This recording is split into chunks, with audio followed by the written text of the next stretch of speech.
Hey there, welcome everybody to the Week 8 edition of TXN Sports World NFL Friday. I am your host, Anthony Florio, joined tonight by Michael Bullock. Afraid I have some bad news, my friends. Unfortunately, due to work commitments beyond his control, good old MF Michael Fletcher will not be joining us this evening. He has, however, advised that he will be back with us tomorrow night for the Cerebral Smack Talk. So tonight, Bullock and I will take you through week number 8 of this NFL season, and it started actually last night on Thursday Night Football, Amazon Prime Video, of course. The Minnesota Vikings squaring off against the Los Angeles Rams from SoFi Stadium in Inglewood. And last night, it was the Los Angeles Rams actually winning this game. Final score was 30-20 in favor of Los Angeles. Matthew Stafford, 25 of 34, 279 yards, 4 touchdowns, 1 interception. Kyren Williams, 23 carries for 97 yards. He also had a receiving touchdown, five catches for 19 yards. Most important aspect for the Rams, they got their top 2 receivers back. Cooper Kupp, 5 catches, 51 yards, and a touchdown. And the return of Puka Nacua, 7 catches, 106 yards. And Demarcus Robinson, 2 catches, 35 yards, but both of his catches were touchdown catches. The defense recorded 3 sacks. Verse had 1.5 sacks. Young had 1 sack. And Holt had half a sack. And that's the story on the Rams side. For the Vikings, Sam Darnold, 18 of 25, 240 yards, 2 touchdowns, no interceptions. Aaron Jones, 19 carries, 58 yards. Justin Jefferson, 8 catches, 115 yards. Oliver had a receiving touchdown. And Trent Sherfield had a receiving touchdown for Minnesota. Murphy had the interception. And no sacks for the Viking defense. With the win, the Rams improved to 3-4. And next week, they got a big game next week. They go to Seattle to take on the Seattle Seahawks in a huge NFC West division matchup. As for the Minnesota Vikings, they started 5-0, and they've now lost 2 in a row. They had that gut-wrenching loss to Detroit last Sunday, and then a 30-20 loss to the Rams last night. They dropped to 5-2, and they will go back home on a game that will now be Sunday Night Football next Sunday night, November the 3rd, and they will host the Indianapolis Colts at US Bank Stadium, and this will most certainly be one of our games of the week for next week. Big win for the Los Angeles Rams. Now they got all their cogs back together now with both Cooper Kupp and Puka Nacua both returning. That is monumental for the Rams, and they've now won 2 in a row. They took care of Vegas last Sunday, and now they got to go to Seattle against the Seahawks in what could possibly be a game possibly for first place in the NFC West, if possible, if it should come down to it. And we'll talk about Seattle in a little bit. They got one of the big games of the week coming up this week, and we'll get into that. Oh, we will get into that. But big win for the Rams, and they're now starting to figure things out now after that rough start. Meanwhile, Minnesota, 2-game losing streak after getting off to that 5-0 start. And, well, a couple of tough luck losses for them, and they'll look to right the ship when they go back home next Sunday night when they host the Indianapolis Colts on Sunday Night Football. So Sam Darnold and company better figure things out on their end, or else we could end up having a collapse here. So, but we'll see. We'll see. So that will. So that's my thoughts on this. So, of course, I want to let you all know we're also keeping an eye on Game 1 of the World Series, and we've got a major development here. Shohei Ohtani has got himself to third base. So So we got a tying run at third with one out in the bottom of the eighth with a 2-1 lead. But the thing is, Florio, can they capitalize on this opportunity this time? Because the last two innings, the sixth and the seventh, they've missed some opportunities to either tie or take the lead. That's right. They certainly have. And yeah, sixth inning, the Dodgers got a leadoff double and then went 0 for 3 the rest of the way. Absolutely. And then the seventh inning, they had the first two men reach. Kike Hernandez with a sacrifice, and you're thinking they got a chance here. But then a pop-up and then another, I think it was a strikeout or another fly ball. And, yeah, Dodgers missed two huge opportunities. Well, we'll keep an eye on it. So if anything happens, we'll let you know. But anyways, big win for the Rams. And now Minnesota starting to get in a little bit of some trouble here after that great start. They've now lost 2 straight, and we'll see what happens against Indy next Sunday night. So not much more to say on that. So Michael Bullock, come on back in and let's get your thoughts on last night's Thursday night football game. Los Angeles Rams defeating the Minnesota Vikings 30-20. Rams have won 2 in a row. They improved to 3-4. Vikings dropped to 5-2 after losing 2 straight after their 5-0 start. Yeah, I mean, this is a big win here for LA. I mean, especially when you have your 2 top receivers back in Cooper Kupp and Puka Nacua, and it made a huge difference. So could this be the start of maybe a turnaround for these LA Rams? We'll have to find out. I mean, but yeah, having your top 2 receivers back is a huge boost to this team. And for Minnesota, like you said, I mean, 2 losses in a row now. And who knows, maybe they're starting to feel the pressure some. But yeah, I mean, they're going to have to figure things out so they don't get that collapse like you think could possibly happen. So, but yeah, I mean, so we'll see what happens. So, I mean, nice win for LA. And so, yeah, I mean, there's really nothing more to say. So let's move on with the rest of week 8. And good news, we have no buys this week. Nobody's on bye. Nobody is on bye. Everybody's in action. So, and we start off and we also have no early London game either. So now we have 1 o'clock. We're back to our traditional week. So we started off with the first of our 1 o'clock games on Sunday. One of the big games of the week and it's on our side of the ledger. This is our number 3 game of the week. The Philadelphia Eagles squaring off against the Cincinnati Bengals. Paycor Stadium in Cincinnati, formerly Paul Brown Stadium. Iron Eagle, Charles Davis, and Evan Washburn will be on the call. Cincinnati opening up as a 2.5-point favorite. Cincinnati leads the all-time series 9-3 with 2 ties. Their last meeting was 2020 in Philadelphia. They played to a 23-23 tie. Last meeting in Cincinnati was 2016. Cincinnati won that one 32-14.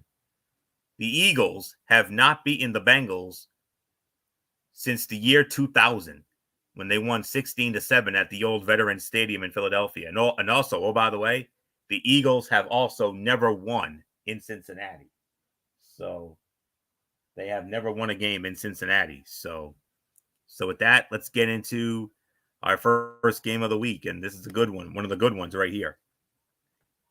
This clash of the 3-4 Bengals and 4-2 Eagles was flexed out of the late afternoon window in favor of the Chicago Bears Washington Commanders matchup. But there are still things to like with it. CBS has the doubleheader this week, which is going to most of the country. And while Cincinnati's record to date has not been great, quarterback Joe Burrow, and we got a tie game. Sacrifice fly by Mookie Betts, scoring Shohei Ohtani. We got a brand new ball game. It is 2-2 in game 1 of the World Series, and I wouldn't have it any other way. Let's go. Yes, sir. This is why this World Series is highly anticipated. So, anyways, and while Cincinnati's record hasn't record to date has not been great. Quarterback Joe Burrow has played quite well, throwing for 1,759 yards, 14 touchdowns, and only 2 interceptions, and a 70% completion rate to date. And the Bengals are 2.5-point favorites. On the Eagles side, they're coming off an impressive 28-3 road win at the New York Giants and a 20-16 home win over the Cleveland Browns the previous week. But this season still hasn't gone quite as well as they would have hoped, particularly with losses to the Tampa Bay Buccaneers and Atlanta Falcons, both currently 4-3. And head coach Nick Sirianni has come under some fire, including for interactions with fans and media after that win over the Browns. So there's lots to watch with them as well.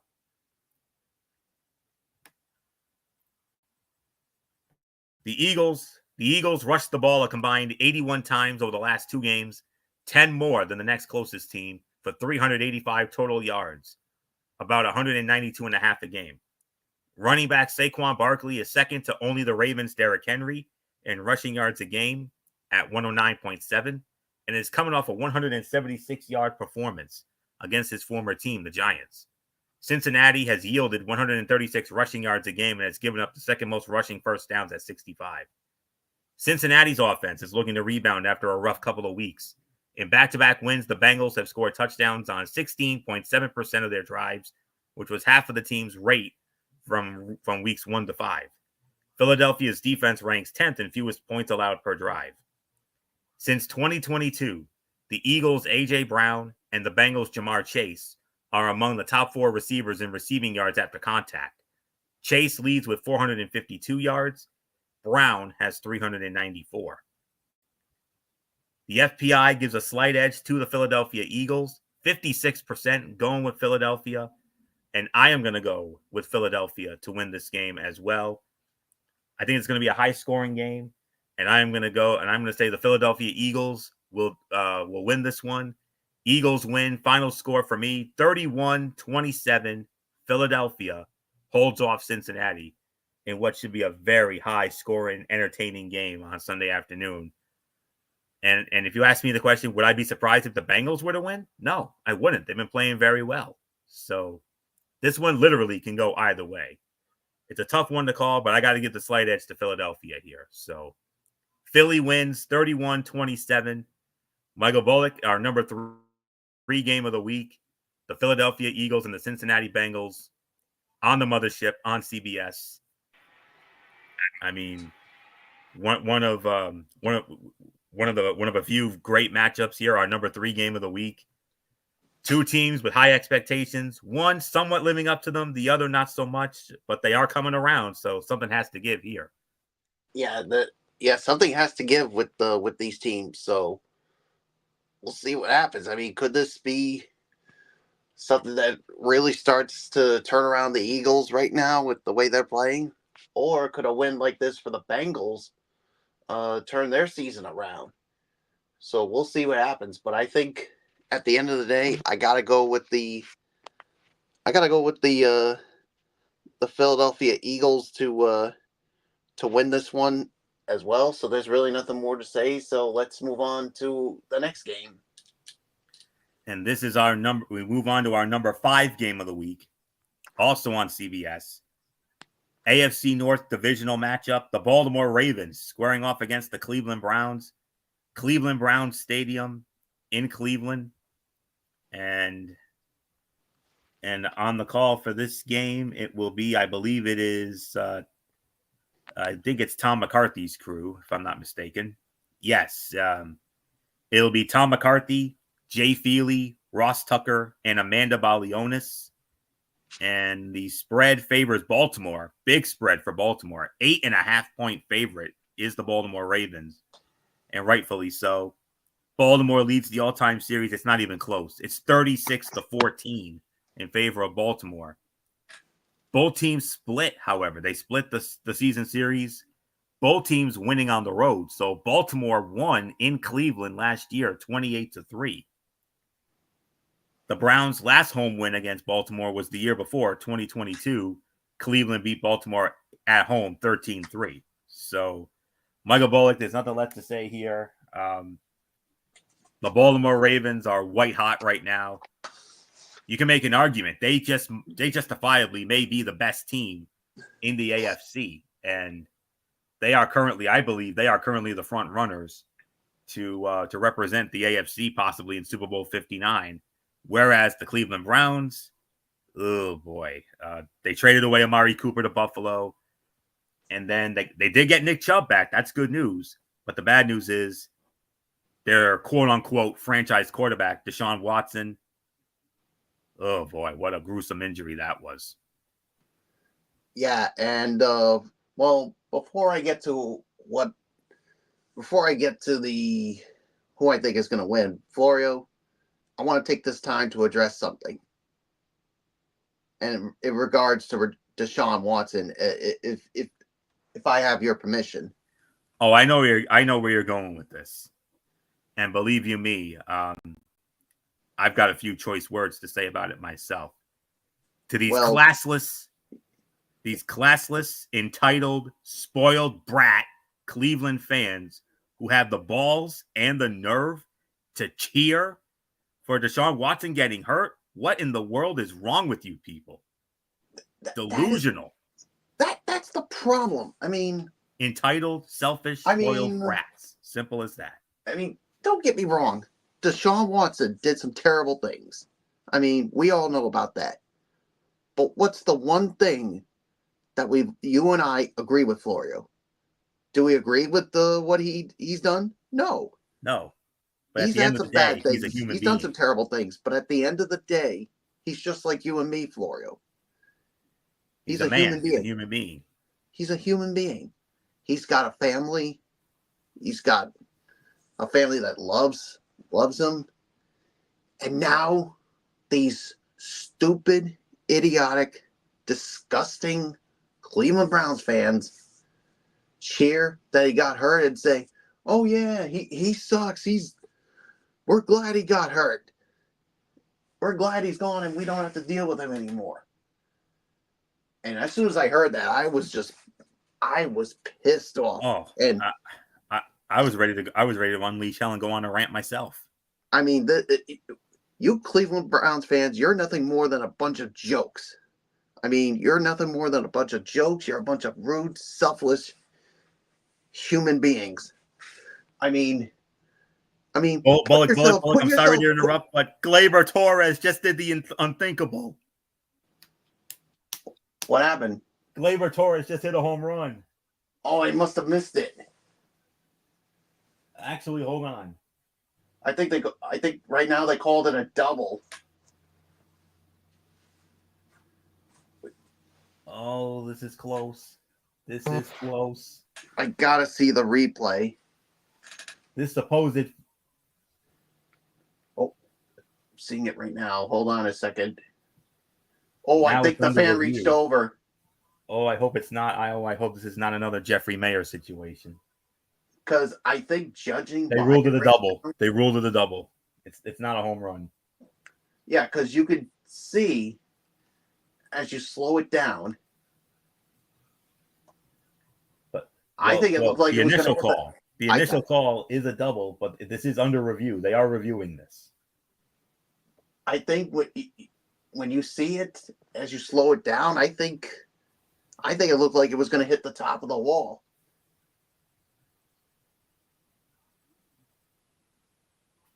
We'll get back to the football in just a minute, friends.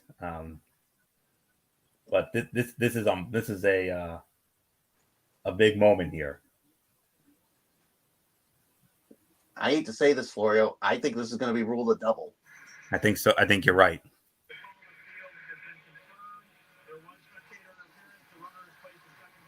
They're also calling it fan interference too. Yeah, they're calling it spectator interference. Basically Jeffrey Mayer all over again. Exactly. Wait. Well, I'm ahead for where you are, so they just said it's been confirmed that it's spectator interference. Yep. And the runner is this will be a double. It's not a home run. It's a double. Yep. Because you could see he clearly reached over the wall. So that'll bring up Juan Soto now. And he's been intentionally walked. You're going to intentionally walk him and face the judge? You sure you want to do that? But then again, he has been struggling a little bit. So I think that's the reason why they did it, because they realized, yes, Aaron Judge is a home run threat, but he's struggled lately, and I think they'd rather take their chances with him Jake than Roberts is we're about to have a pitching change here. So yep. So we'll, let me take a get small back to break my from rant. that. Take a small break from that, and we'll keep an eye on it, and we'll cut in with anything else. And I'm sorry to interrupt that rant you were going on, and I don't blame you for going on that rant, because those selfish, entitled fans deserve it.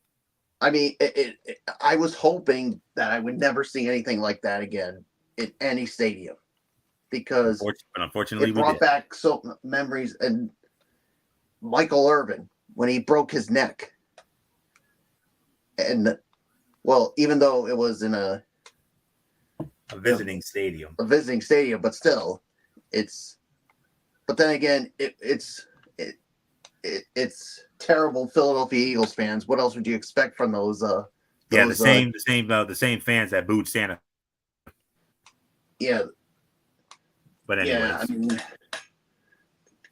I mean, to those fans, put yourselves in the shoes of, what if somebody you knew who was playing quarterback got hurt?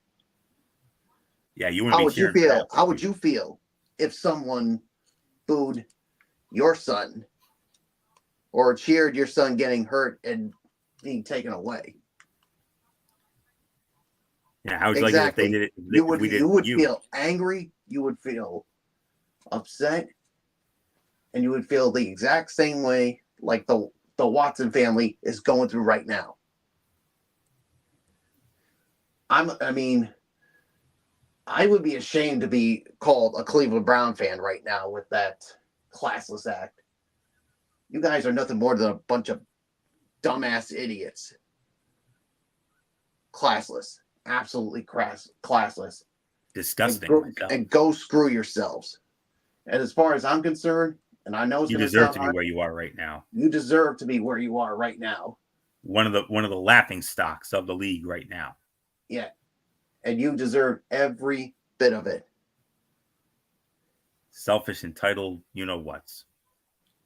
Yeah. Spoiled brats is more like it. So short and sweet, Florio. I'm going with the Baltimore Ravens to win this one, so it's yours. Oh yeah. Speaking of the Ravens, running back Derrick Henry, the NFL's rushing leader, goes against the Browns defense that has not allowed a running back to gain more than 67 yards this season. Henry has been on a tear with 873 yards rushing, which is his most in his first 7 games of a season over his 9-year career. But last season, Cleveland held Henry, who was with the Tennessee Titans, to 20 yards on 11 carries. Henry said, "I know the Browns' record doesn't show that, but this defense, they're physical and they fly to the ball." For the Cleveland Browns, Jameis Winston is taking over at quarterback for the Browns in place of the injured Deshaun Watson with an Achilles. And the change should lead to a more aggressive passing game. Watson's 6.9 air yards per attempt ranked 23rd in the NFL, while Winston has averaged 10.1 air yards per attempt in his career. That could help to exploit a Raven defense that has given up a league-high 20 catches of at least 25 yards this season. Ravens quarterback Lamar Jackson tied a single-game career high with 5 touchdown passes against the Tampa Bay Buccaneers last Monday night. He needs 4 touchdowns to match the mark he set in 2019 for the most touchdowns over a 2-game span in franchise history. FPI loves Baltimore here, 65% going with the Baltimore Ravens. I'm also going with the Baltimore Ravens to win this one as well. My final score, 34-20. Baltimore defeats Cleveland. So with that, we move on to our next game. And this is, when it comes to the Fox side of the ledger, this is their zonk game of the week. The Tennessee Titans squaring off against the Detroit Lions, Ford Field in Detroit on Fox. And it will be Kevin Kugler along with Daryl Moose Johnston and Laura Oakman. They will have the call. I believe Detroit is the largest favorite of the week, if I'm reading my spreadsheet correctly. popped up, and we are going to go to the bottom of the ninth, tied at 2. So the Dodgers just need 1 run to win game 1. So we'll keep an eye on it. Detroit, and according to my spreadsheet, there are a lot of large spreads this week, but Detroit has the largest. Detroit opening up as an 11.5-point favorite. 11.5 for Detroit. However, Tennessee leads the all-time series with Detroit 10-3. And Tennessee has won 6 straight meetings against Detroit. Last meeting was 2020 in Nashville. Tennessee won. They smashed them 46-25. Last meeting in Detroit was 2016. Tennessee won that one 16-15. The Lions last beat this team. Last time they beat them, you got to go all the way back to 1995, when the Tennessee Titans back then were known as the Houston Oilers, and they were playing in the Astrodome. Detroit won in the Astrodome 24-17. Detroit has only beaten this franchise at home once, and you got to go all the way back to 1986, when Detroit defeated Tennessee, or Houston at the time, 24-13 at the old Pontiac Silverdome in Pontiac, Michigan, of course. So with all that, let's get into this matchup. The Titans offense will try to figure out how to expand the success they found on early drives to the rest of the game. Tennessee has scored 44 of its 106 total points this season within the first 3 drives. The latter part of games has been a struggle. Offensive coordinator Nick Holtz said, and quote, we're seeing some different looks, and then we've got to be able to adjust. If Tennessee expects to win this week, it will have to effectively adapt as the game goes along. Even with a 5-1 record, the NFC North leading Lions aren't taking the 1-5 Titans lightly. Tennessee has won its last 6 meetings in a row against the Lions, and Coach Dan Campbell has urged his team not to succumb to a potential trap game. Detroit is preparing to be without wide receiver Jamison Williams while he serves a 2-game suspension for violating the NFL's performance-enhancing substances policy. The Titans are giving people fits, man, and they've had a fast start in all their games, and they just haven't quite been able to close it out, Coach Dan Campbell said. Lions receiver Amon-Ra St. Brown is 11 yards away from reaching 4,000 career receiving yards. He will join Hall of Famer Calvin Johnson as the only Lions players to reach the mark within their first 4 seasons. The FPI loves Detroit. 73% going with the Detroit Lions, and I am going with the Detroit Lions to win this one. I could go as far as to call this the lock of the week if I wanted to. 38-17, the Detroit Lions all over the Tennessee Titans. So not much more to say here. Michael Bullock, Tennessee, hard times for them. But the Detroit Lions, man, riding high and back in first place in the NFC North after that thrilling win over Minnesota. Can they keep that momentum going? I think they can. 11.5 point spread. Come on.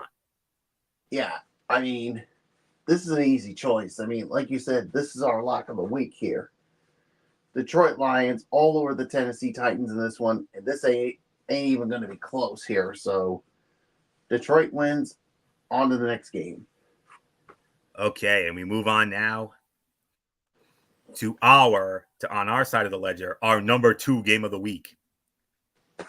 Major implications in the AFC South on CBS, as it will feature the Indianapolis Colts squaring off against the Houston Texans, NRG Stadium, formerly Reliant Stadium in Houston. And believe it or not, this is already their second meeting this season. They've already met once already, and that was back in week 1 on September 8th.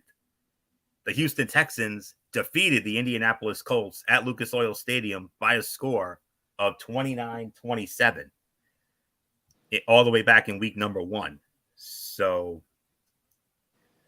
with that, Houston cut into Indianapolis's sizable series lead. It's now 32-12 with a tie. So Houston won in Indianapolis. Last year in Houston, the Colts beat the Texans 31-20. 2022, they played to a tie, a 2020 tie. And the Colts won the 2 other previous years in 21 and 20. the Houston Texans have not beaten the Indianapolis Colts at home since 2019. And the final score on that one was 20-17. And the spread favors Houston. Houston opening up as a 5-point favorite.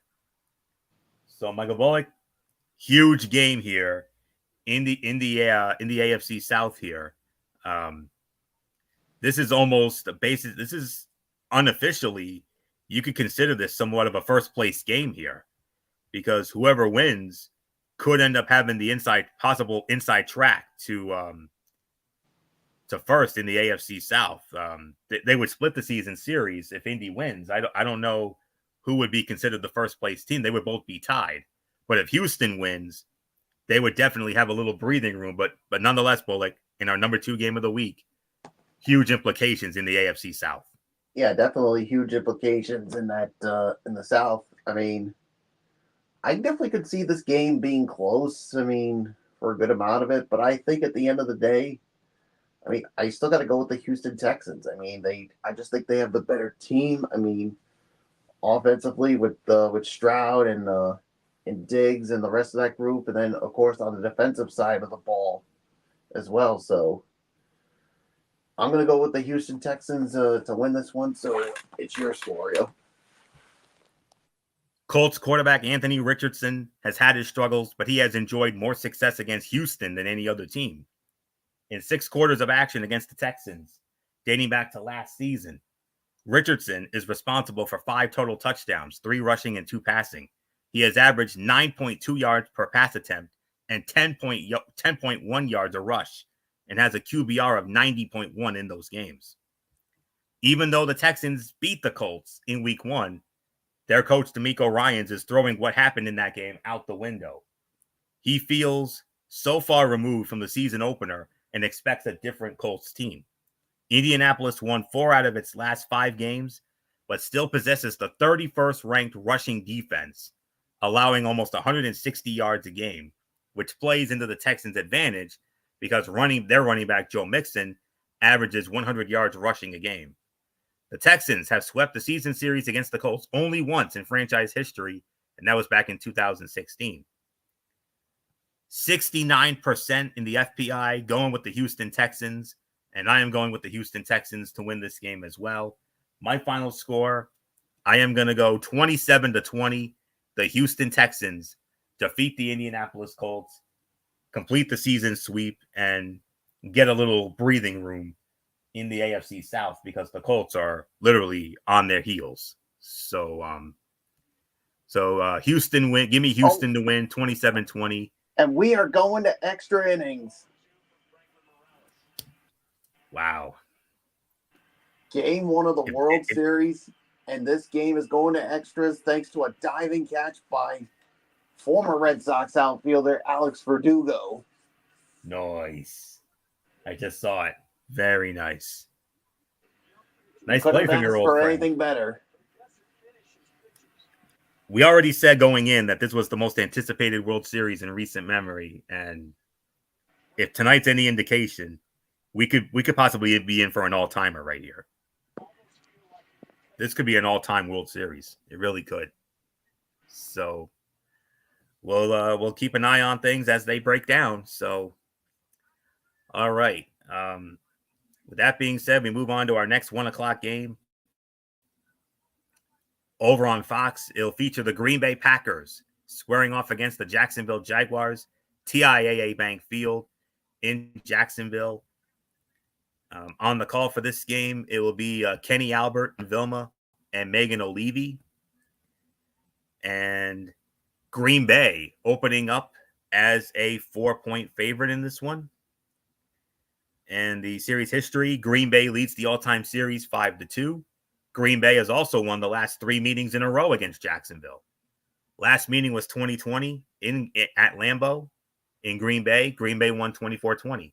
Last meeting in Jacksonville was 2016. Green Bay won 27-23. The Jaguars have not beaten the Packers overall and at home since 2008, when Jacksonville won that game 20-16. So let's break this one down here. Just bear with me for one moment here. Just want to check something. Bullock, this one goes to you here. Yeah, this one goes to you, Bullock. So, Green Bay and Jacksonville. Green Bay making some noise in that NFC North. That NFC North right now is without question the best division in the NFL right now. All four teams, if the season ended, all four teams in that division would be in the playoffs, if you can imagine that. So That's that's how crazy. good this division is. So Green Bay and Jacksonville. And Jacksonville, I'm sorry to bring it up, but they took it to your Patriots last week at Wembley, and now they're starting to get their footing back. Yeah, we'll see what happens with that. I mean, they are. I mean, but yeah, they're going to be facing a very tough team, like you said, in the Green Bay Packers, and yeah, like you said, if the season were to end today, all four of the teams from that division would be in the playoffs. So yeah, I think this is going to be. I think it's going to be a tough one for Jacksonville. I mean, especially with who they're facing. I went out of order. I'm sorry, Bullock. I went out of order. Yeah, I forgot. I kind of figured that. I started the last one. But then again, you can't blame me. You know where my mind is right now. So I already started. So I already started. So I think I might as well just finish it. So yeah, and then I'll start it off on the next two to even it out. Yeah. All right. So with that being said, I'm going with the Green Bay Packers to win this game. So it's yours for you. All right. I apologize, friends. I mean, I've waited 15 long years for this, when it comes to the Yankees and the World Series. So, my mind's going to be elsewhere. But anyways, and the fact that they moved that Eagles-Bengals game. But to balance it out, I'll start the next two just to make it up. So, all right. For the Packers, quarterback Jordan Love has not seen much man coverage this season, facing it on 31% of his dropbacks, second lowest in the league, according to ESPN research. He has 6 touchdowns, 3 interceptions, and a 62.3 total QBR against man.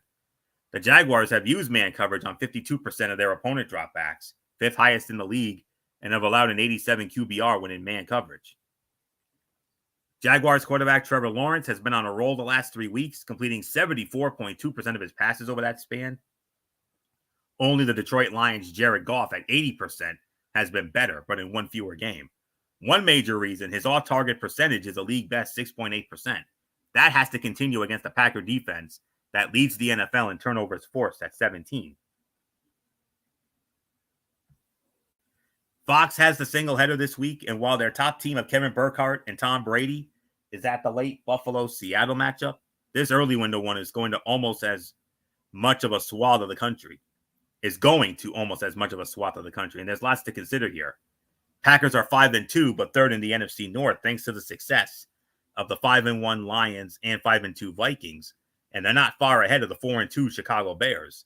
So they could definitely use a victory here. Green Bay enters this as a 4-point favorite, which makes sense. The 2-5 Jaguars certainly haven't been impressive overall to date, and they've allowed the most passing touchdowns in the league at 16. But they are coming off a win after beating Michael Bullock's New England Patriots 32-16 last week at Wembley Stadium in London. We'll see what they can do here. Jordan Love is looking to join Aaron Rodgers in 2011 and Brett Favre from 94 to 95 as the only Green Bay quarterbacks with 10 straight games of multiple passing touchdowns. The FPI goes with Green Bay, 60% going with Green Bay.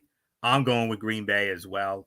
My final score is going to be, I think it's going to be a closer game than you think. I'm going to say 30-27 Green Bay holds off what I believe will be a game Jacksonville team who's starting to figure things out. So Jacksonville wins. So let's move on. We'll keep it in the state of Florida. Another Fox game, as it will feature the Arizona Cardinals squaring off against good old MF Michael Fletcher's team, the Miami Dolphins. Hard Rock Stadium in Miami, and Jason Benetti will be sitting in for Chris Myers. Jason Benetti will be working with Chris. Actually, no, I'm sorry. It's they got this all squared around here on the sheet here. I'm seeing Jason Benetti, Mark Schlereth, and Jennifer Hale in for this one. Yep. Yeah. All right. It's Jason Benetti along with Mark Schlereth and Jennifer Hale, and the spread favors Miami. Miami opening up as a 4.5-point favorite, and in the series history with these two, it favors the Miami Dolphins. Miami leads the all-time series 10-3. Their last meeting was 2020 in Arizona. Miami won a wild one, 34-31. Last meeting in Miami was 2016. Miami also won that one, 26-23. Arizona last beat Miami in 2012 in Arizona, 24-21 in overtime. And the Arizona Cardinals, their last win in Miami was back in 2004 when they stole one in Miami, 24-23. So because of my little botcheroo here, I'm going to lead off on the next two games in order to balance this out. So, okay. So let's dive into this matchup. The Arizona Cardinals are riding a high after defeating the Los Angeles Chargers last Monday night, but there's an eagerness in the locker room to see if they can put all the pieces together for a second straight win. They've alternated losses and wins since week 4, so some stability in the win column would be welcome. But with cornerbacks Sean Murphy-Bunting and Max Melton out due to neck injuries, Arizona might be in for a long day against Miami's dynamic receiving duo, Tyreek Hill and Jalen Waddle. And of course, for the Miami Dolphins, it was made official earlier today. Their franchise quarterback Tua Tagovailoa is eligible to return. I am very happy to hear that. Tua Tagovailoa is eligible to return for Sunday's game and to provide an immediate spark to the NFL's worst scoring offense. At least Tyreek Hill seems to think so. The league's leading receiver from a season ago said the band is back and urged fantasy owners to start him this week. The Dolphins and Cardinals are the only teams in the NFL that have multiple wins after trailing at the start of the fourth quarter. The FPI. Wow. Yep, the New York Yankees just took the lead on a sacrifice fly by Anthony. Oh, not a sacrifice fly, but it was beautiful. An RBI ground out by Anthony Volpe. Yeah, nice little web gem by Edman, but he stumbled a little bit, and that's what cost him. And that's what allowed Jazz Chisholm to score. I love me some smooth jazz, baby. All right. A slight FPI here. This is a very close FPI. Arizona gets the FPI nod, but it's only 51%. So this is almost, in essence, a pick'em game. But because of Tua being back, I have to give the edge to the Miami Dolphins. I think the Miami Dolphins are going to win this game. My final score, I'm going to go 27-21. The Miami Dolphins defeat the Arizona Cardinals.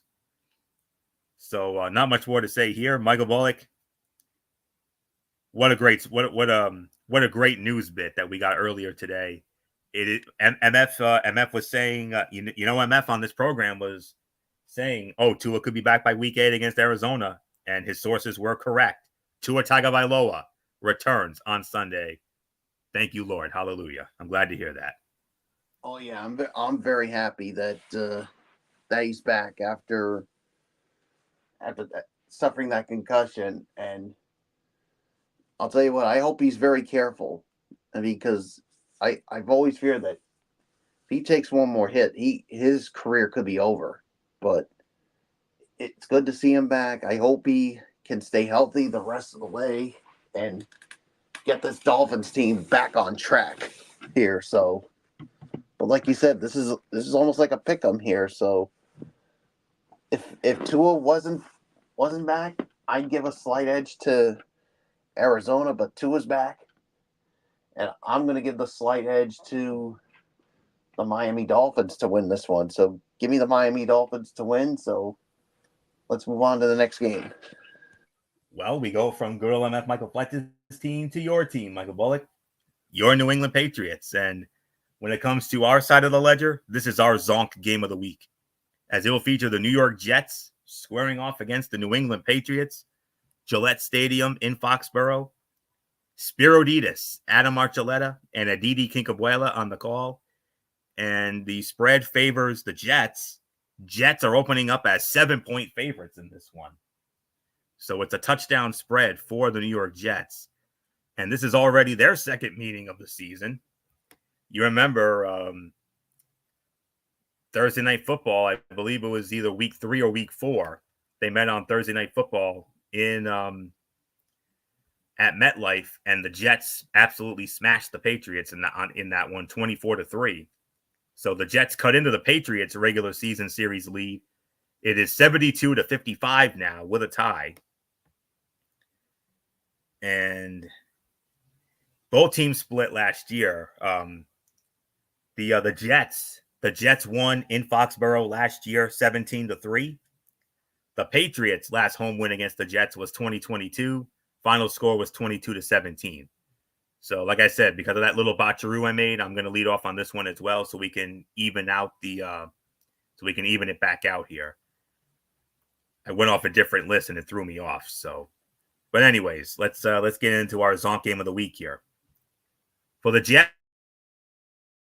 another week, another big name debut. This week, it's defensive end Hassan Reddick, who ended his holdout and probably will be used as a situational rusher.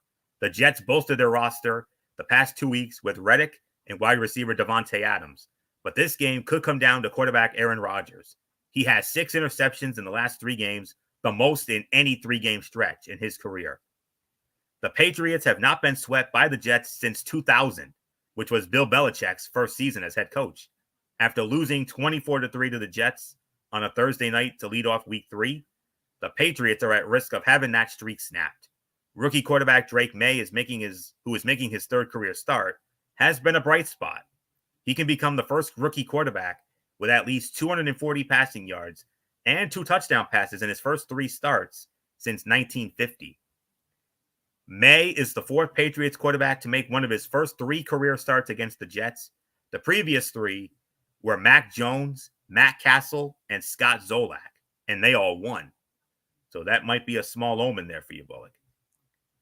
But the FPI loves the Jets in this one. 71% going with the New York Jets to win this game. And I'm sorry, my friend, I got to go with the New York Jets to win this one as well. But I think it's going to be a lot closer than that previous game, that Thursday night game. And that's mainly because of Drake May. I think Drake May will keep them in it. But I do think the Jets will steal one at Gillette for the 2nd year in a row. So I got the Jets winning. My final score, close game, 24-20. The New York Jets defeat the New England Patriots in our Zonk game of the week. So not much more to say. Michael Bullock, the Jets, they got smashed by the Steelers last week on Sunday night. Your Patriots looked good early in London against Jacksonville, but then Jacksonville got going and they took care of business. So this is basically whoever wins this game, this is basically for to stay out of the basement here in our Zonk game of the week, because both of these teams, but Drake May, I got to tell you, man, I like what I've seen from Drake May, and he's one of the very few bright spots on what has been another hard time season for you boys. Yeah, unfortunately, it's another hard time season for this team, but like you said, Drake May has been one of the few bright spots for the Patriots. I mean, people have been wondering, like, when are we going to see him start? Or should he even start at all and just keep sending Jacoby Brissett out there? But he's actually played really good. But the only problem is the defense for the Patriots hasn't played well. And the offense seemed to have just struggled afterwards. So you can't pretty much put that on Drake May. No way. But at the end, I mean, look, do I want to see the Patriots win? Of course I do. but I think it all reality, I gotta go with the Jets to win this one. So give me the Jets here. So it's yours, Florida. All right, Bullock, and now you'll be leading off. I just want to make sure we're balanced out now. Billy's okay. 1, 2, 3, 4, 5, 6. Okay, now we're gonna be even now, going the rest of the way. So all right, our final early game, our final 1 o'clock game, and this one will be on Fox. It's their number 2 game of the week. Huge game in the NFC South Division right here. The Atlanta Falcons squaring off against the Tampa Bay Buccaneers from Raymond James Stadium in Tampa Bay. And it'll be Adam Amin. Of course, Adam Amin is sitting in for Joe Davis, while Joe Davis, of course, works this World Series with the great John Smoltz, of course. And it'll be Adam Amin with Joe Davis's crew of Greg Olson and Pam Oliver. And Atlanta opening up as a 2.5-point favorite. And this is already these two teams' second meeting of the season already. And the last time we saw these two, the most exciting Thursday night football game of the season so far in Atlanta, where the Atlanta Falcons defeated the Tampa Bay Buccaneers 36-30 in overtime. So with that win, the series history is tied 31-31. So whoever wins this game is going to take the series lead. And this game is in Tampa. Atlanta won in Tampa last year, 16-13. Tampa Bay's last home win against Atlanta was 2022, 21-15. Michael Bullock, needless to say, huge game in the NFC South. Number 2 game of the week on Fox. The winner of this game takes over sole possession of first in the NFC South.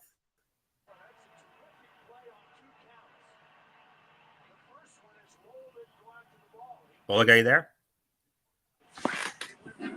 Oh, I'm right here. Yeah. Yeah, I thought I lost you for a minute. All right. Atlanta, Tampa Bay, first place in the NFC South to the winner. Yeah, this is huge, but for the Tampa Bay Buccaneers, they suffered a huge price. Chris Godwin hurt his ankle pretty badly to the point that he's going to miss the rest of the season. And Mike Evans suffered an injury, so he's going to be out for about 3 weeks. So that could hurt them offensively. And yeah, I mean,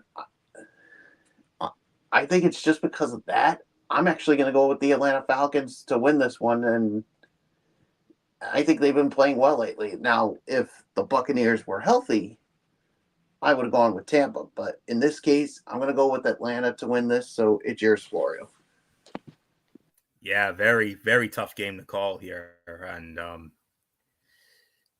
you're absolutely right. I forgot all about that. What happened to Chris Godwin there? Big loss for that offense. But anyways, the Falcons' biggest albatross is still their pass rush, but they also haven't been very good against the run, especially with inside linebackers Nate Landman with a shoulder and Troy Anderson with a knee, both missing time. Atlanta is 28th in the league in run stop win rate at 28.1%.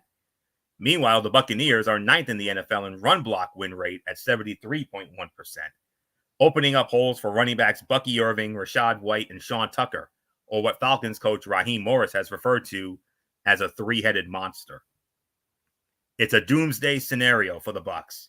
Tampa Bay is down its 2-star wide receivers, Mike Evans with a hamstring and Chris Godwin with the ankle, in what feels like a must-win for the NFC South lead after dropping a Week 5 heartbreaker to Atlanta. Quarterback Baker Mayfield in the ground game need a near-perfect effort, while the defense needs to shore up the middle of the field and cut down on missed tackles. The Falcons are looking to start 4-0 or better in their division for the third time since realignment in 2002. They went 4-0 in 2010 and 5-0 in 2015.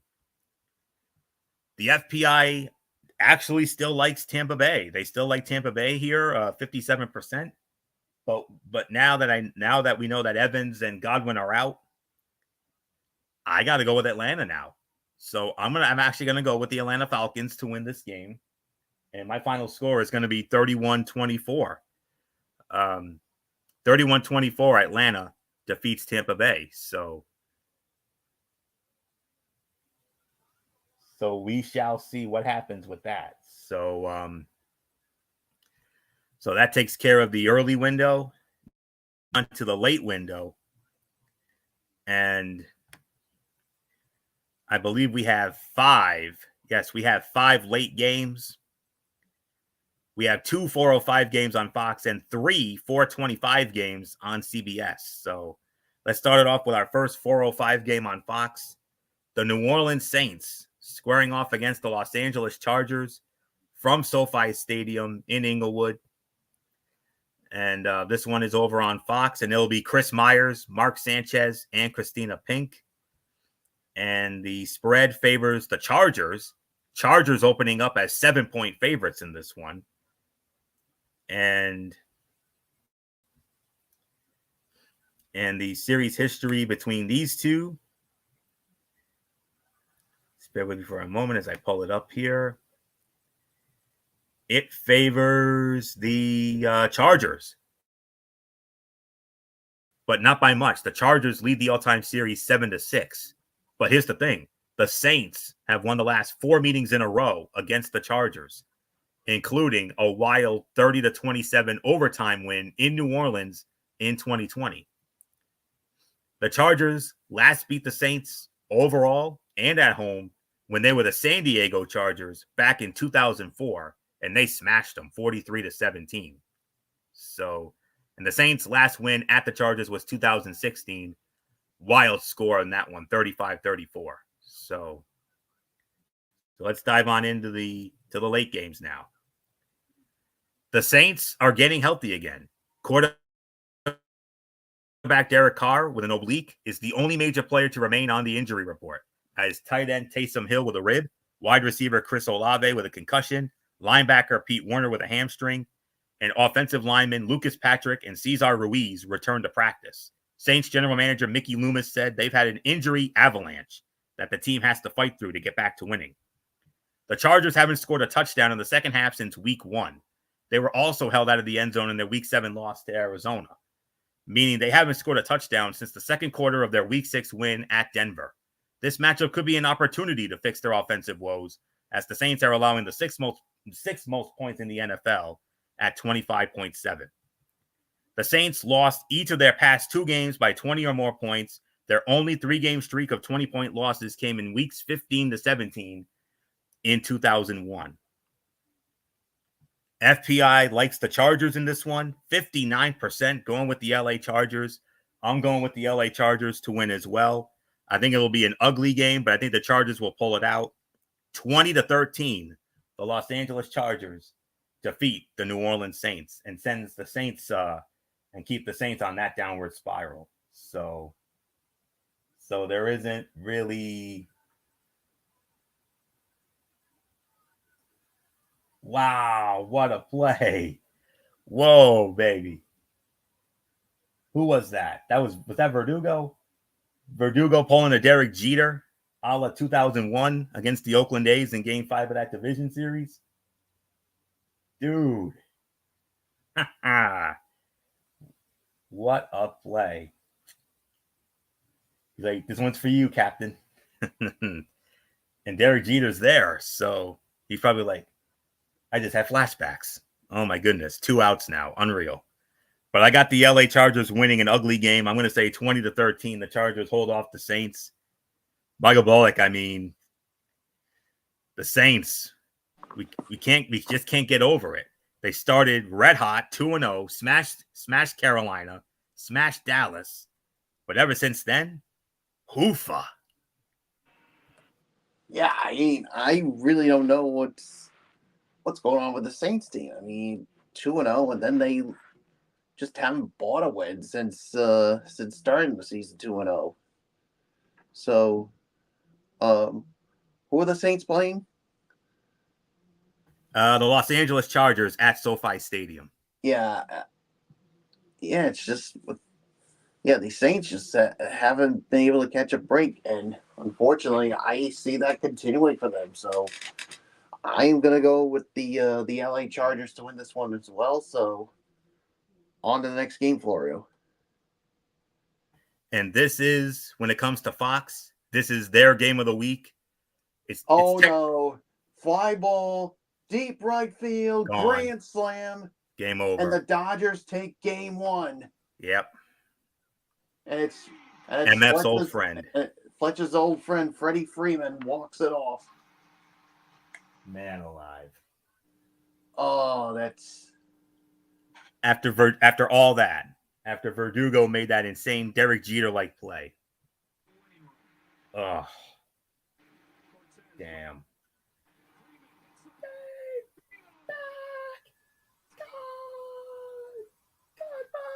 Grand slam home run, Freddie Freeman. Dodgers win game one. That was for MF.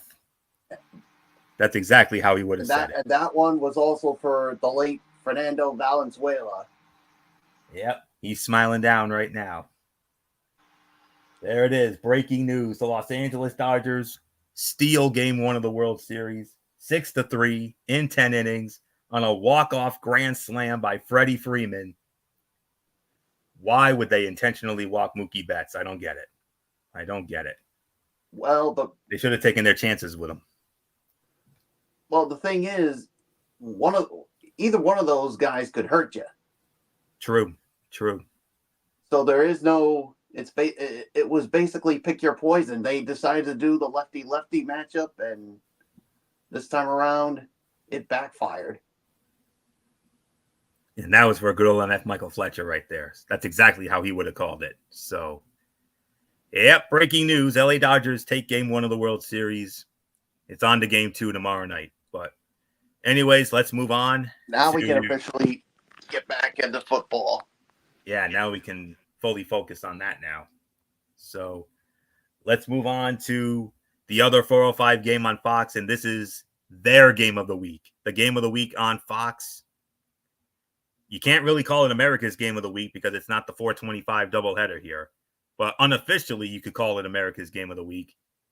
It's my Buffalo Bills squaring off against the Seattle Seahawks from Lumen Field in Seattle, and the A team will be there. Kevin Burkhardt, Tom Brady, Aaron Andrews, Tom Rinaldi, and I'm trying to find the spread for this one. And it is Buffalo. Buffalo opening up as a 3-point favorite. And in the series history between these two,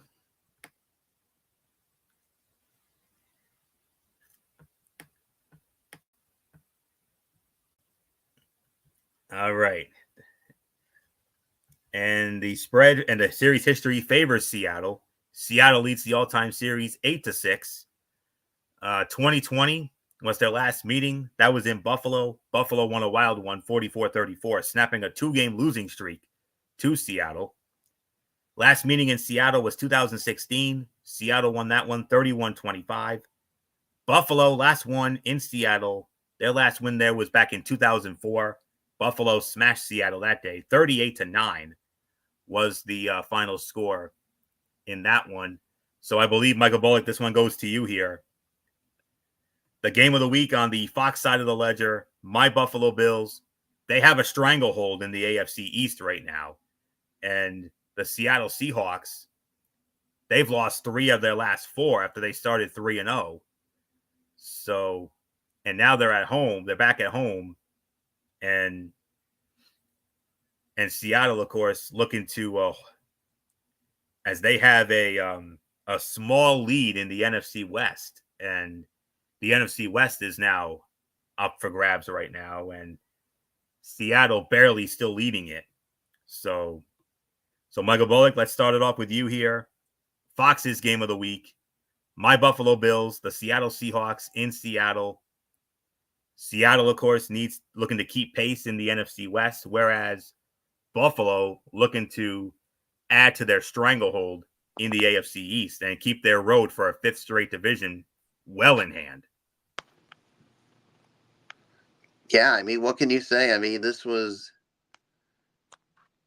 mean, this should be a really good game here, but yeah, I mean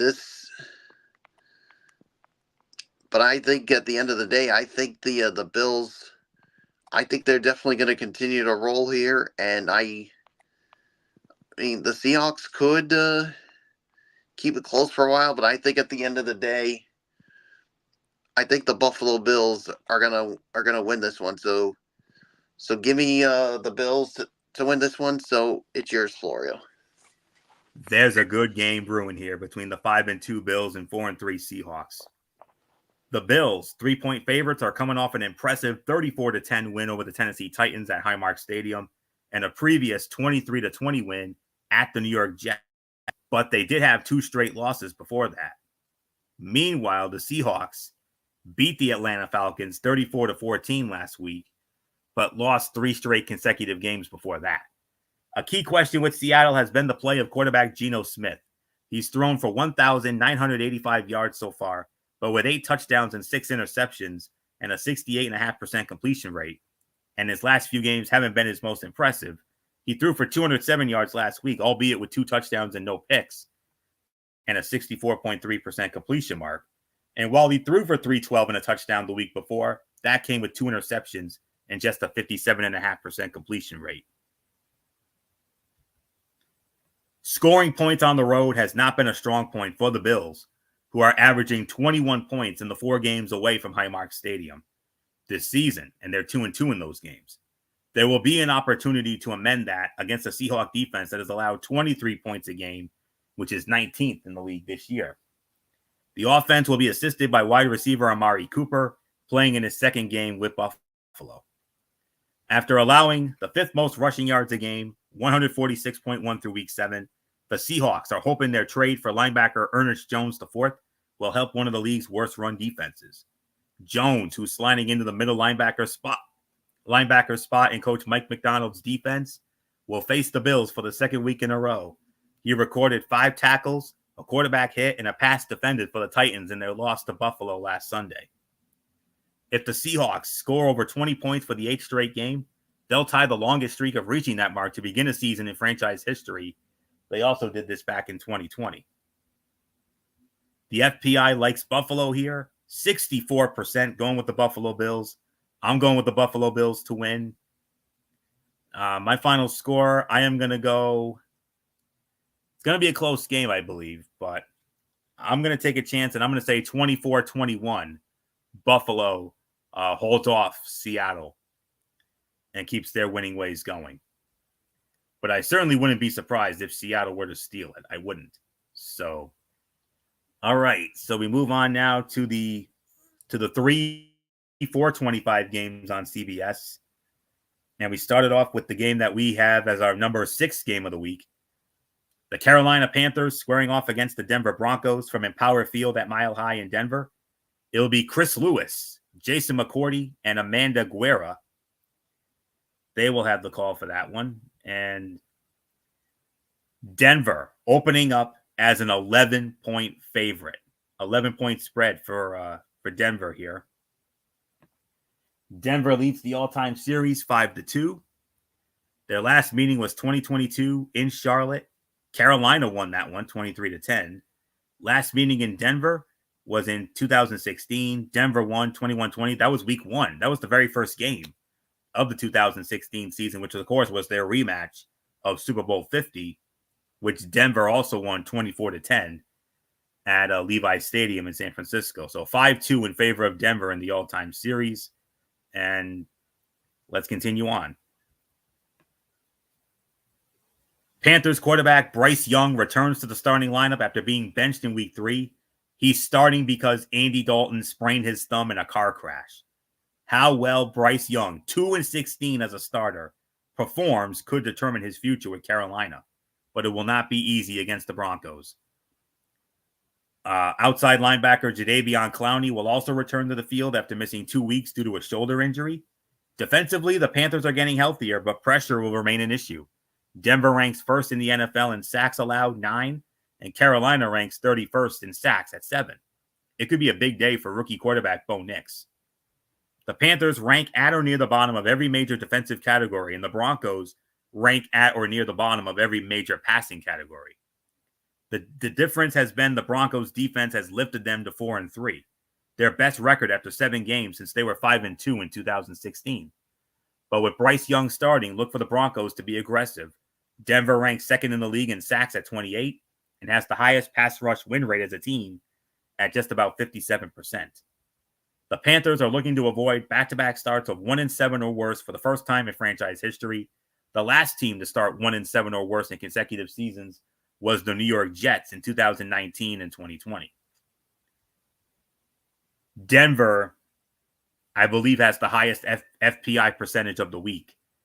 Denver, the FPI gives Denver 75% chance to win. That's 75% for Denver, and I'm going with Denver to win as well. I'm going to say final score here. I'm going to go 35-10, Denver all over Carolina. So not even close in this one. So Michael Bullock, Bryce Young returns to the Carolina lineup. Andy Dalton injured, and Denver opening up as an 11-point favorite.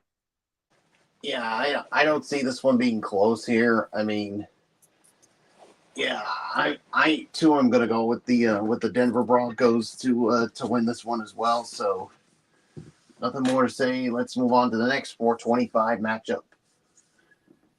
And this is our number 4 game of the week. AFC West divisional matchup. The back-to-back defending Super Bowl champion Kansas City Chiefs on the road against the Las Vegas Raiders from Allegiant Stadium in Las Vegas on CBS. Kevin Harlan, Trent Green, and Melanie Collins, they have the call for this one. And Kansas City opening up as a 9-point favorite. Another big spread. That's the theme of the week, the big spreads. Kansas City opening up as a 9-point favorite in this one. No surprise. Excuse me. Kansas City leads the all-time regular season series 71-54 with 2 ties. And last year, both teams split. But Kansas City won in Las Vegas 31-17. And the Raiders have not beaten the Chiefs at home since that wild and crazy Thursday night game back in 2017. That was a 31-30 game, and that was in Oakland. So that's the last time the Raiders beat the Chiefs at home. It's been all Kansas City on the road since 2018. They won 6 straight meetings at the Raiders. But Michael Bullock, the thing is, the last team to beat the Kansas City Chiefs was last Christmas Day, the Las Vegas Raiders at Arrowhead, thanks to Aiden O'Connell. Yeah, that's right. It was Christmas Day when the Raiders were the ones that to last defeat the Kansas City Chiefs. So can lightning strike twice in a bottle for the Raiders? It's very possible, but I just don't see it happening. I got to go with the Kansas City Chiefs to win here. I mean, they always seem to find a way to get a win, and I think this is going to be another prime example here. So give me the Kansas City Chiefs to win. So it's yours, Florio. Yeah. Whoop! I went a little too far. Okay. The thing just went up on me. Okay. The Raiders bullied the Chiefs in the final meeting between the teams last season, allowing Kansas City's running backs 32 yards on 15 carries. With a nailing receiving group and quarterback Patrick Mahomes. I can't believe I'm saying this, but Patrick Mahomes having thrown more interceptions, 8, than touchdowns, 6. The Chiefs must do better on the ground this time around. The Chiefs are averaging almost 129 yards a game, their best in 12 seasons, with Andy Reid as their head coach.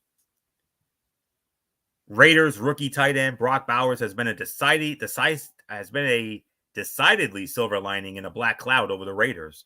The number 13 overall pick leads all tight ends in receptions, 47, and yards, 477. And he should be a primary target for quarterback Gardner Minshew against the Chiefs, who are giving up league-high single-game averages in receptions at 7.2 and yards, 83.5 to tight ends. Raiders defensive end Max Crosby has generated 36 quarterback pressures in his career against Patrick Mahomes, which is the most by any opposing defender against the future Hall of Famer. Kansas City, big FPI favorite. FPI loves Kansas City. 73% going with Kansas City. I'm going with Kansas City as well. 31-14. Kansas City all over Las Vegas. And our final 425 game, oh, by the way, it's our game of the week. The Chicago Bears squaring off against the Washington Commanders from FedEx Field in Landover, Maryland. Hello, friends. Jim Nantz, Tony Romo, Tracy Wolfson. They will be in Washington for this one. And the spread favors, believe it or not, Chicago.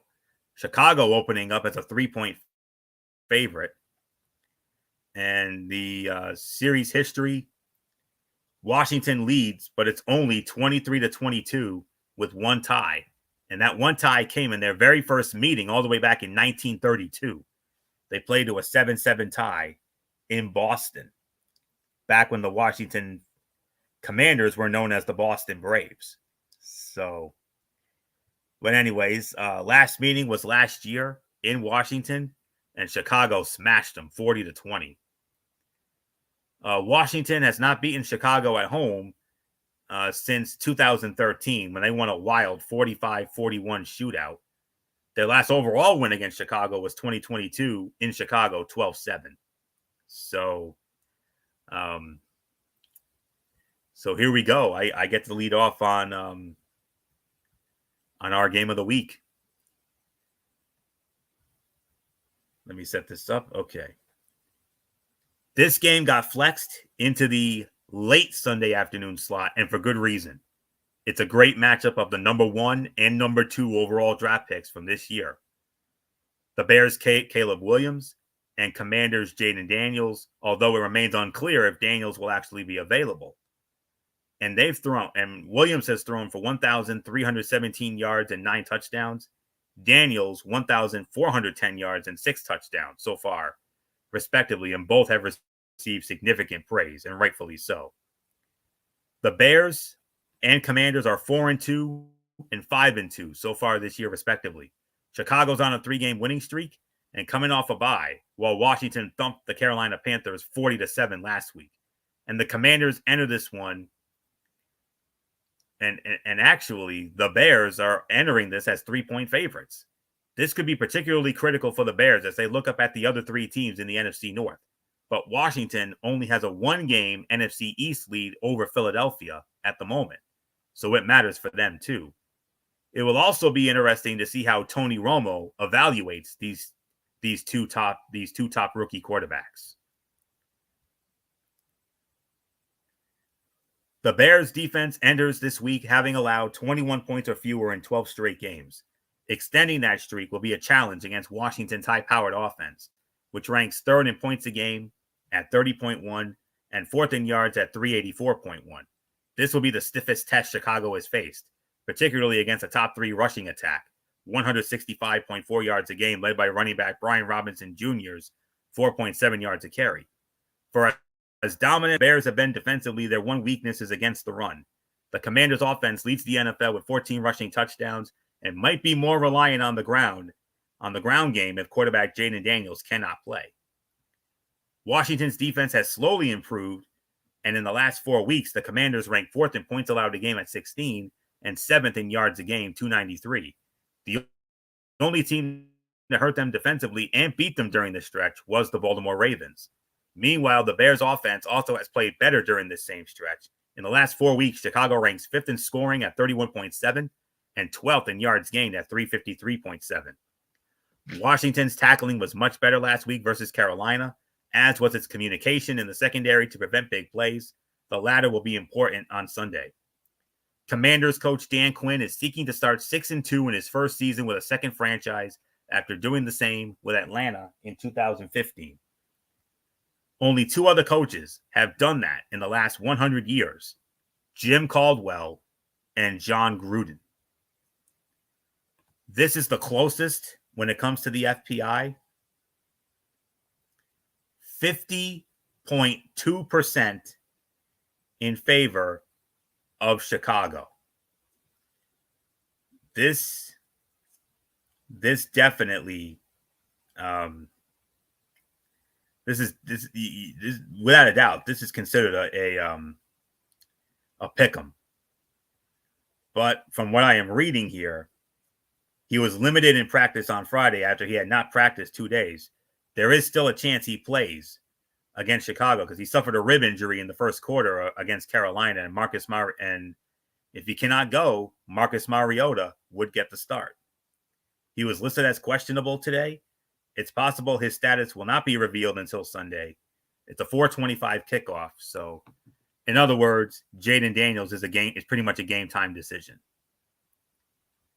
But regardless, though, I have to go with the Washington Commanders to win this game.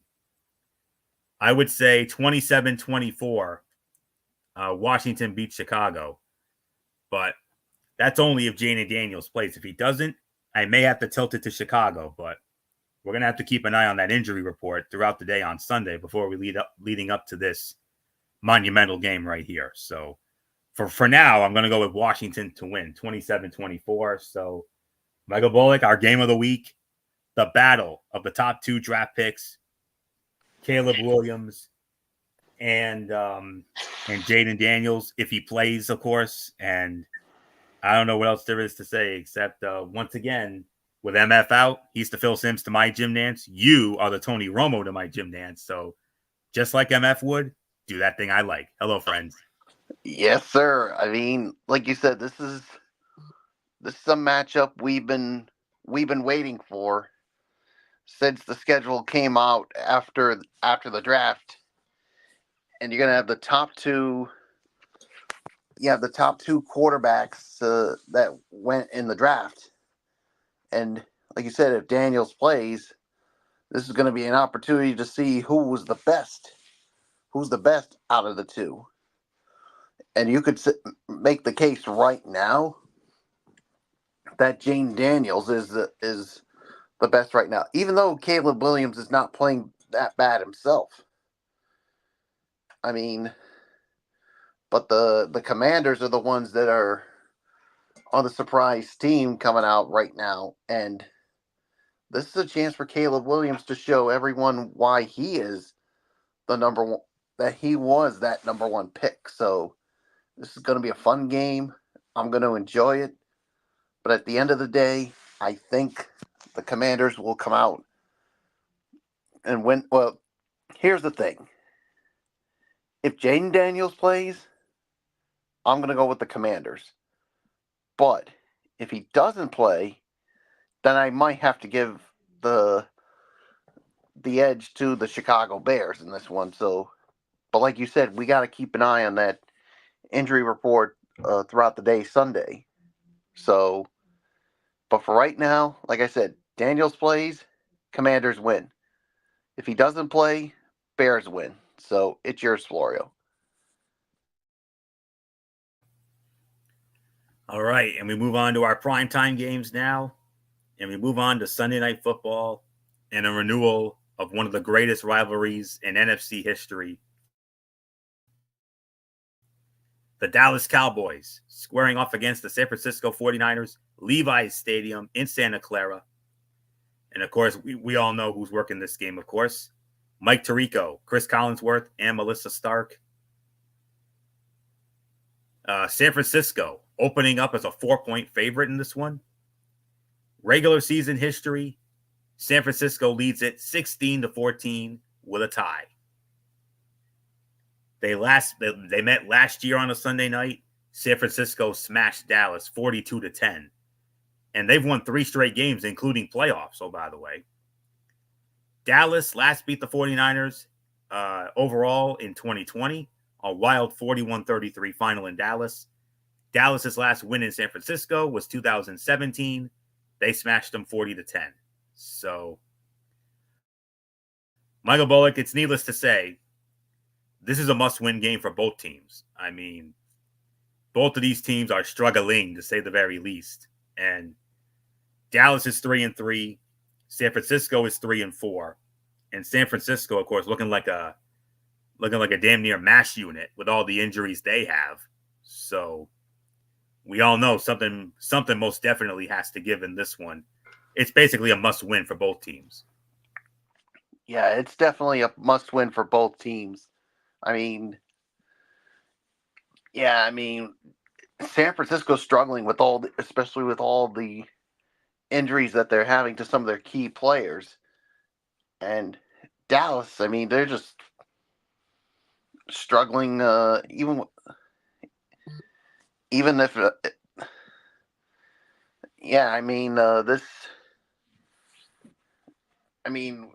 Dallas is just having a tough time right now. But it's a tough one for me to call. But I'm gonna go with San Fran to win this one, because I just think as of right now, I just don't trust the Dallas Cowboys with the way that things are going there.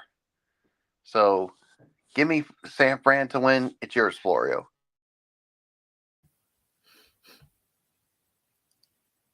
All right. There's been a lot of furor around the Cowboys recently, from owner and general manager Jerry Jones' feud with local radio hosts to former Dallas players criticizing fan tours of their facilities in an ESPN.com article from Kalen Collar. But the larger story is that this team, which came into the season with such high expectations, is only 3-3. And quarterback Dak Prescott, who signed a giant contract extension just before the season, has thrown for 1,602 yards, 8 touchdowns, but with 6 interceptions and a 63.4% completion rate. Meanwhile, the 4-point favorite 49ers have their own unfulfilled expectations so far today. After their run to last year's Super Bowl, there were sky-high expectations for them this year, but they've only gotten off to a 3-4 start to this point. Brock Purdy has thrown for 1,841 yards and 9 touchdowns, but with 7 interceptions and an almost 64% completion rate. So we'll see what he can do in this game. The stench from the 38-point loss to Detroit still lingers despite having the bye last week. The Cowboys are in the playoff chase, but they don't have good recent memories of their trips to Levi's Stadium. 2 losses, including 42-10 on a Sunday night last year. They are 3-1 after the bye under coach Mike McCarthy. After a bad loss and tumultuous bye week, they need this win badly. In 3 previous meetings with Dallas, the 49ers have flummoxed Cowboys quarterback Dak Prescott. Prescott has a QBR of 41.6 in those games, which is his worst mark against any of the 16 teams he has played at least 2 times over the last 5 seasons. The Niners have successfully forced Prescott into turnovers, intercepting him 6 times to just 3 touchdown passes. As always, the Niners will need to win the turnover battle to win this game, as the Niners are 3-0 this season when winning the turnover battle and 0-4 when tying or losing it. The Cowboys have been outscored by 42 points this season, which is the second worst point differential through 6 games by a team 500 or better in the last decade. The FPI likes San Francisco, 67% going with the 49ers. I'm going with the 49ers as well. I'll go 30-24. San Francisco defeats Dallas on Sunday Night Football. Final game of the night and the week, Monday Night Football. Over on ESPN, 8:15.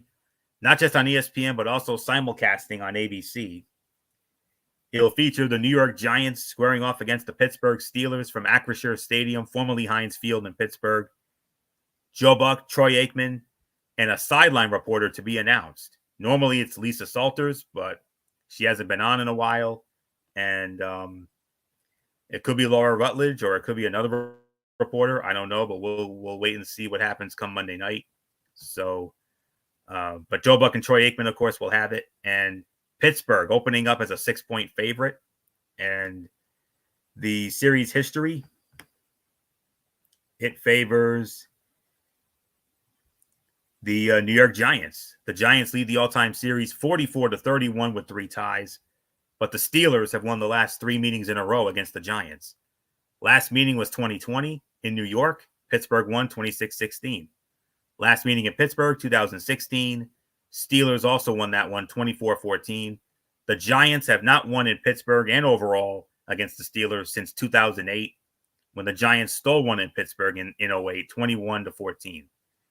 So with that, let's get into our final game of the night. Okay.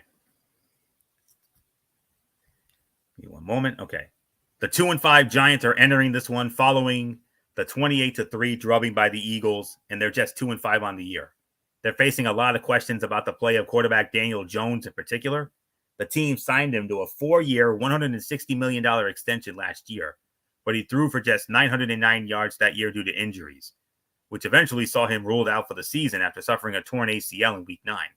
And this year, he's thrown for 1,442 yards, 6 touchdowns, but with 4 interceptions and a 62.5% completion rate. Meanwhile, the 5-2 Steelers face their own quarterback questions. They smashed the New York Jets 37-15 last Sunday night, but there are questions about how effective newly returned starter Russell Wilson will continue to be. Wilson threw for 264 yards and 2 touchdowns last week, but only completed 16 of 29 passing attempts. Wilson will be starting again this week, but it remains to be seen if he'll be Pittsburgh's long-term quarterback answer. But the Steelers, bear with me for a moment, the Steelers are 6-point favorites. Steelers are 6-point favorites here, so there's more belief in them than there is in the Giants and Jones. The home road split for quarterback Daniel Jones and the Giants offense is staggering this season. For some reason, they're significantly more productive on the road, which wide receiver Darius Slayton seems to think is a coincidence. No matter the reasoning, Jones has all 6 of his passing touchdowns on the road and all 4 of his interceptions at home. Perhaps fortunately for the Giants, this game is in Pittsburgh. Playing with their 5th combination of starting offensive linemen in the win against the Jets, the Steelers passed their first test against a sack-happy front, and an even tougher challenge emerges in quarterback Russell Wilson's second start. The Giants lead the league with 31 sacks, and Dexter Lawrence II, whom Coach Mike Tomlin called a problem, leads all pass rushers with 9 sacks. Wilson was sacked just once by the Jets, but the Giants will undoubtedly go after the veteran quarterback on Monday night. The Giants had 119 total yards in their loss to the Eagles, which is their fewest since their 1999 season opener at Tampa Bay. The FPI loves Pittsburgh here, 69% going with Pittsburgh, and I'm going with Pittsburgh as well. I'm going to go 21-14. Pittsburgh defeats the Giants. There's nothing more left for me to say except take us home, Bullock.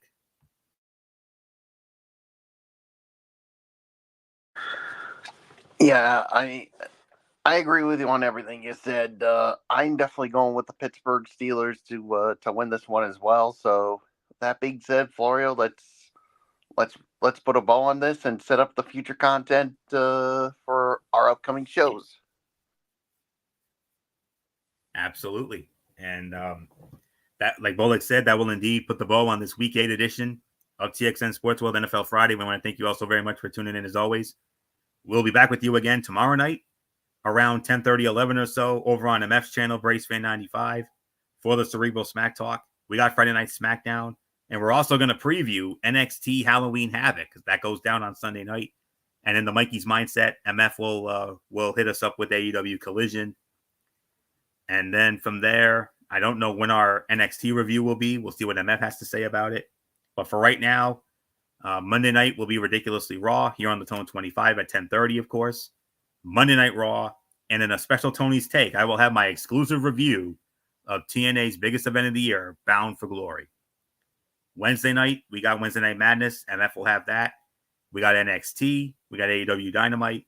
And we also will be previewing the WWE Crown Jewel pay-per-view in Saudi Arabia. And we'll also preview Monday Night Football featuring the Houston Texans and the New York Jets in a solid matchup there. Thursday night, of course, the week 10 edition of TXN Sports World College Football Thursday, headlined by the game of the week, Number 4, Ohio State at number 3, Penn State in Happy Valley. Big noon Saturday on Fox next week. That's going to be something else. And then 1 week from tonight, the Week 9 edition of TXN Sports World NFL Friday. And the bye weeks will return. Only 2 teams will be on bye. Those 2 teams will be the Pittsburgh Steelers and the San Francisco 49ers. We'll recap the Texans-Jets game and notable games on next week's docket. The Dallas Cowboys and the Atlanta Falcons. The Denver Broncos against the Baltimore Ravens. I think we might have to consider the Miami Dolphins and the Buffalo Bills, of course, because that's the Buddy Bowl. The Indianapolis Colts and the Minnesota Vikings, of course. And we also have solid matchup with the Chicago Bears and the Arizona Cardinals. NFC game of the week, without a doubt, the Detroit Lions and the Green Bay Packers at Lambeau. Major NFC North division implications in that one, as is the LA Rams and the Seattle Seahawks. Big NFC West division game. And then the Tampa Bay Buccaneers against the Kansas City Chiefs. Good one there. So that'll do it for this. So until tomorrow night for the Cerebral Smack Talk over on MF's channel, Racefan 95, this is Anthony Florio here for Michael Bullock, and in spirit, good old MF Michael Fletcher, and of course, always and forever, our First Lady, Dee Dee Woodson. You know the routine, everybody. Thumbs up. Talk to you later. Yeah. Throw it up Fortune Forest style. Bye for now, my friends. God bless. Be good to each other. Have a blessed Saturday, and until tomorrow night for the Cerebral Smack Talk, you've been watching the Week 8 edition of TXN Sports World NFL Friday, right here on the Tone 25 on YouTube and StreamYard.com. For everybody who has been a part of this one, for now, Anthony Florio, so long, and bye, everybody, bye.